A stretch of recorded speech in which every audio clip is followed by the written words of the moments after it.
Falegnameria Paludetto. Da più di 60 anni. Il legno su misura a casa tua.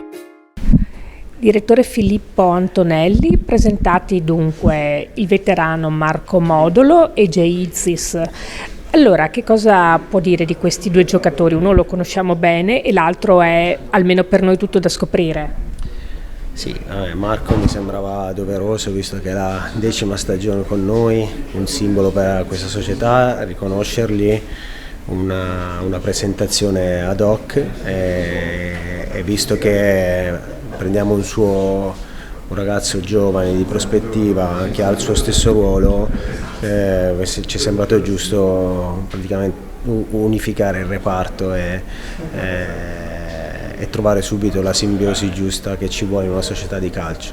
Un ragazzo che viene dalla Serie A olandese, che abbiamo seguito, ha voglia di imparare, ha voglia di migliorare in tutti i suoi aspetti, quindi ci ha colpito la sua voglia, la sua fame, la sua voglia di mostrare.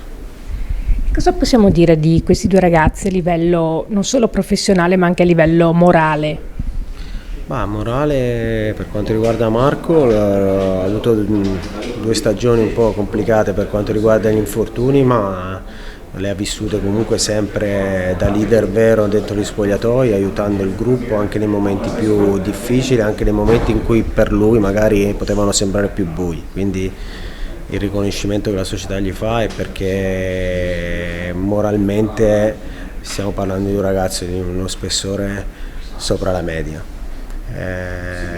Da quest'altra parte mi ha colpito la voglia di venire a tutti i costi di questo ragazzo, di sposare questo progetto, di credere in noi, di voler mettersi in discussione, di voler dimostrare e di non pensare che ok vengo e sia facile. Ecco.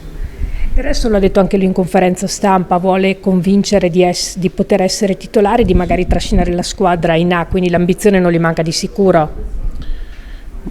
Sì, ma questo è giusto, l'ambizione fa parte di giocatori di calcio, fa parte di una mentalità vincente e ti aiuta nei momenti bui, quindi se lui l'ha detto è perché è convinto di quello che dice, quindi noi siamo qua, non vediamo l'ora di vederlo all'opera.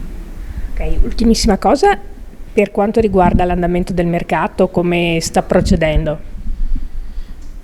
Il mercato va, ci sono tante cose da fare, siamo agli inizi, abbiamo molti giocatori da far mercato e lo faremo piano piano, ridurremo la rosa, daremo via quelli che non rientrano nel progetto tecnico, abbiamo la fortuna di avere un gruppo che per certi versi è collaudato, quindi cerchiamo di isolare il mister e i giocatori dalle voci di mercato e di andare avanti con tutti insieme, cercando di ridimensionare un po' i costi di questa società e di fare degli interventi che non siano traumatici per i conti della società.